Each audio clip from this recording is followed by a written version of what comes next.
Rasul Paulus berkata dalam Galatia 1 ayat 6, "Aku heran bahwa kamu begitu lekas mengikuti suatu Injil lain, yang sebenarnya bukan Injil." Lalu ayat 9-nya ia kembali menegaskan, "Jikalau ada orang yang memberitakan kepadamu suatu Injil yang berbeda dengan apa yang telah kamu terima, terkutuklah dia." Injil yang lain adalah ajaran yang berbeda dengan apa yang sudah diajarkan kepada gereja oleh Yesus dan para rasul. Dan ajaran Yesus dan para rasul itu ada di Alkitab.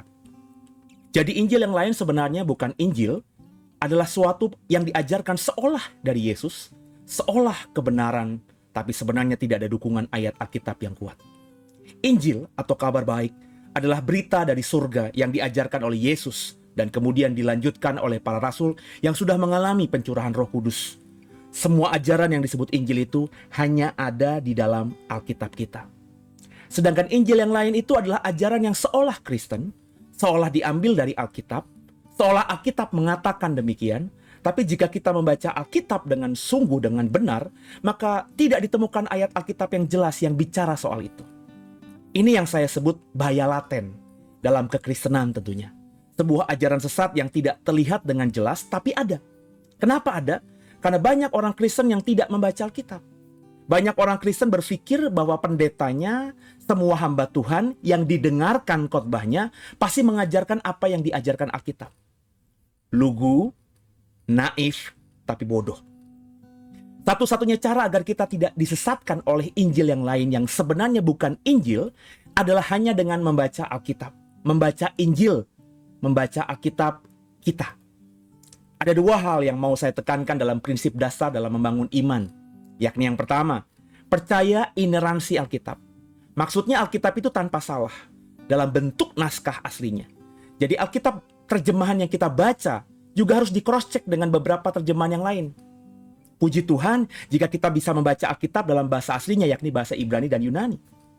Yang kedua, memegang sola scriptura. Artinya apa? Kebenaran sejati kita dapatkan hanya dari Alkitab saja. Tidak perlu dari yang lain, bahkan termasuk Alkitab Plus. Alkitab Plus itu apa? Misalnya Alkitab Plus tradisi gereja. Alkitab dibaca sesuai tradisi gereja. Contoh, gereja mengajarkan berdoa harus ditutup dengan kata amin. Jika tidak, maka doanya tidak sah. Ini adalah tradisi gereja, karena tidak ada satu ayat pun di Alkitab yang mengajarkan tentang hal ini. Bahkan Yesus ketika mengajar para muridnya untuk berdoa dalam doa Bapa kami, doanya tidak ditutup dengan kata amin. Kalimat terakhir dalam doa Bapa kami yang dicatat Matius 6 dan ada kata amin di sana, itu berada dalam buka dan tutup kurung. Artinya doksologi dan kata amin di Matius 6 dalam terjemahan yang paling tua tidak ditemukan. Coba bandingkan doa Bapa kami yang ada di Lukas 11. Tidak ada doksologi dan kata amin di situ. Jadi mengajarkan bahkan menekankan doa harus ditutup dengan kata amin supaya menjadi sah. Itu adalah Alkitab plus tradisi. Ajaran dari Injil yang lain yang sebenarnya bukan Injil.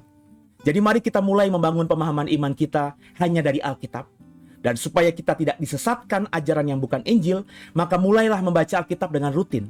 Atau paling tidak mengkonfirmasi semua ajaran yang kita dapat. Entah dari khotbah pendeta di gereja kita, maupun khotbah pendeta dari YouTube, dari TikTok, dari Instagram, dengan mengkonfirmasi kemudian menggumulnya lagi semua ajaran itu dengan Alkitab kita bersama Roh Kudus. Semakin mendekati akhir zaman, akan semakin banyak bermunculan nabi-nabi palsu yang mengajarkan banyak hal yang bukan berasal dari Tuhan, dan bukan juga berasal dari Alkitab. Injil yang lain yang sebenarnya bukan Injil akan semakin masif terdengar. Berjaga-jagalah, kasih Yesus Kristus menyertai kita semua. Haleluya.